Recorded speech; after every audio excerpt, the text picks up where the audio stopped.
தாந்திரிகம் மாந்திரிகம் மந்திரம் செய்யறது சேவனை செய்யறதுன்ற மாதிரியான. வணக்கம், நான் உங்கள் விக்கி ப்ரோஸ். நமக்கு எண்கணித ஞானத்தையும் வேத ஜோதிட ஞானத்தையும் ஆன்மீக ஞானத்தையும் வழங்கிய அனைத்து குருமார்களுக்கும் நன்றி. என்றதே வேளையில் இது ஒரு ஜோதிட விளக்க வீடியோ விருப்பமுள்ளவர்கள் தொடர்ந்து பார்க்கலாம். நமது 18VUR யூடியூப் சேனலை சப்ஸ்கிரைப் பண்ணியிருக்கின்ற அனைத்து தோழர்களுக்கும் நமது நன்றிகள். இன்றைக்கு ஒரு ஸ்பெஷலான ஒரு கேள்வி நம்ம க்ரூ மெம்பரே கேட்டிருந்தாங்க. இந்த அமானுஷ்ய அமைப்புகளை பார்க்கறது, இந்த மாதிரியான சக்திகளை உணர்றது, இதற்கு எந்த மாதிரியான கிரக அமைப்புகள் வேணும் அப்படின்னு கேட்குறாங்க. ஓகே, இயல்பாகவே இந்த அமானுஷ்யம், மாந்திரிகம், தாந்திரிகம் இந்த கேட்டகரிக்குள்ளே நீங்கள் வரீங்க அப்படின்னாலே உங்களுக்கு சனியுடைய அமைப்பு, ஏன்னா இந்த தாந்திரிகம் மாந்திரிகம் மந்திரம் செய்யறது சேவனை செய்யறதுன்ற மாதிரியான மறைமுகமான நெகட்டிவ் அமைப்பு சனியுடைய தன்மை. ஏன்னா அடிக்கடி என்ன பேசுகிறோம், சனி நெஞ்சில் குத்துற பிளானட்டே இல்லை, முதுகில் குத்துறது, மறைஞ்சிருந்து குத்துறது, ஒருத்தருக்கு செய்வனை வைக்கிறது, அதை வைக்கிறது, இதை வைக்கிறது, எல்லாம் சனியின் வீட்டில் இருக்கக்கூடிய ராகு. இது ஒரு விஷயங்க. இதுக்கு அடுத்த நிலையில் கேது வருவார். ஓகே, கேது என்ன பண்ணுவார், சனி செய்வனை பண்ணுறவர், மந்திரம் வைக்கிறவர், அதனுடைய வீட்டில் இருக்கக்கூடிய ராகு, பாபத்துவ ராகு இந்த அமைப்புகளை பண்ணுவாருன்னு சொல்கிறோமா. கேது என்ன பண்ணுவார், கேது ஞானக்காரகன் இயல்பாகவே.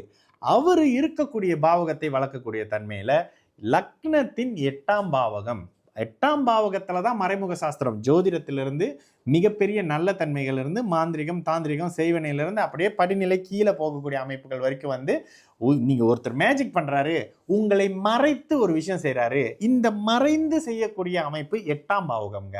அப்போ 6 12 மறைவு தானேன்னு கேட்டிங்கன்னா, இந்த 8ஆம் பாவகம் உங்களுக்கு ஆயுளை வச்சிருக்கு, 8ஆம் பாவகம் உங்களுக்கு அதிர்ஷ்டத்தை வச்சிருக்கு, விபரீத ராஜயோக அமைப்புகளை வச்சிருக்கு, புதையல் அமைப்புகளை வச்சிருக்குன்ற தன்மைகளில் யாரும் உணர முடியாத சாஸ்திரங்கள் 8ஆம் பாவகத்தில் இருக்குது. ஓகேங்களா, ஜோதிட சாஸ்திரம் 8ஆம் பாவகம் தான், தாந்திரிகம் இதுதான், மந்திரம் அதுதான், மேஜிக் அதுதான் அப்படின்ற மாதிரியான ஒருவர் கண் முன்னுக்கு செய்து காட்ட முடியாத ஒரு நிலையை கொடுக்குறாருங்க.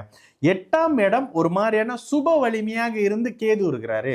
நீங்க ஏதோ ஒரு நன்மையை உணர்றீங்க, ஏதோ ஒரு நல்லது பண்ண பார்க்குறீங்க. ஒருத்தருக்கு ஒரு பவர் இருக்குங்க, அதை வச்சு 4 பேருக்கு ஹீலிங் பண்ணுறாருங்க, 4 பேருக்கு நல்லது பண்ணுறாருங்க. ஒருத்தருக்கு ஒரு பவர் இருக்குங்க, அவர்கிட்ட போனால் யார் என்னன்னுக்கெல்லாம் கணக்கு இல்லைங்க, காசை கொடுத்தா தீர்த்து கட்டிடுவாருங்க. இது சனியின் வீட்டில் இருக்கக்கூடிய ராகு, பாபத்துவ ராகு. இதே சுபத்துவ நிலையில் இருக்கிறாரு, ஆன்மீக ரீதியில் இருக்கிறாரு. சனிக்கு சுபத்துவ நிலை வந்து கேது குருவின் தொடர்புல இருக்கும் பொழுது நல்ல ஆன்மீகத்தை அந்த நபர் அனுபவிக்கிறாரு. ஆன்மீகம் என்ன, ஒரு மனுஷனால உணர முடியாது. சிவனை பார்த்தேன், ஜபம் பண்றேன், தியானம் பண்றேன், இதுவும் அதே அமைப்புகள் தான். பட் 8ஆம் பாவகம்னு வரும் பொழுது வெளியில சொல்ல முடியாத உணர்வு, யாரும் பார்க்க முடியாத அமானுஷ்ய விஷயங்களை உணர்றது, இந்த அமைப்புகள்ல உங்களுக்கு 8ஆம் பாவகம் செய்யும். இதுல ஜோதிடம்னு வரும்போது 8ஆம் பாவகமும் வளர்த்திருக்கணும், புதனும் வளர்த்திருக்கணும், மிதுனமும் வளர்த்திருக்கணும்.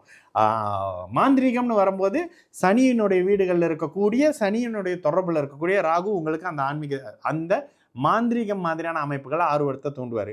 குரு சனி கேது தொடர்புகள் இருந்து நீங்கவே மீன லக்னமாக இருக்கிறீங்க, இவராக இருக்கிறீங்க தனுசு மீன லக்ன ராசிக்காரங்களாக இருக்கிறீங்க. ராசி லக்னத்தோட குருவோ சனியோ கேதுவோ சுபத்துவ நிலையில் தொடர்பு கொள்ளும் போது ஆன்மீகத்தை கொடுப்பாங்க. மேஷ விருச்சிக லக்னக்காரங்க ராசிக்காரங்களாக இருக்கிற பட்சத்தில் உங்களுக்கு இயல்பாகவே முருகன் மேலே ஆர்வம் வரும், இந்த ஐக்கிங் மாதிரியான விஷயங்கள் வரும். இந்த மாதிரி நீங்கள் என்ன லக்னம், நீங்க ஒரு சுக்கிரனோட லக்னத்துல இருக்கிறீங்க. சுக்கிரனுடைய லக்னம், ஒரு லக்னத்துக்கு ஒரு குணம் இருக்கும். துலாம்னா வியாபார அமைப்புகள்ல நோக்கம் இருக்கும், ரிஷபம்னா அழகு சார்ந்த அமைப்புகள்ல நோக்கம் இருக்கும். இந்த இடத்துல 8ஆம் அதிபதியாக வரக்கூடிய சுபத்துவ வீட்டில் இருக்கக்கூடிய கேது உங்களுக்கு இது மாதிரியான அமைப்புகளை கொடுத்தாலும் அவர் சுக்கிரனா செயல்படுவார். 8ஆம் இடத்து சுக்கிரன் என்ன செய்வாரோ அந்த அமைப்புகளை தன்னுடைய கேது தசையில செய்வார். ஓகேங்களா, அப்ப இந்த அமைப்புகள்ல தான் இருக்கும்.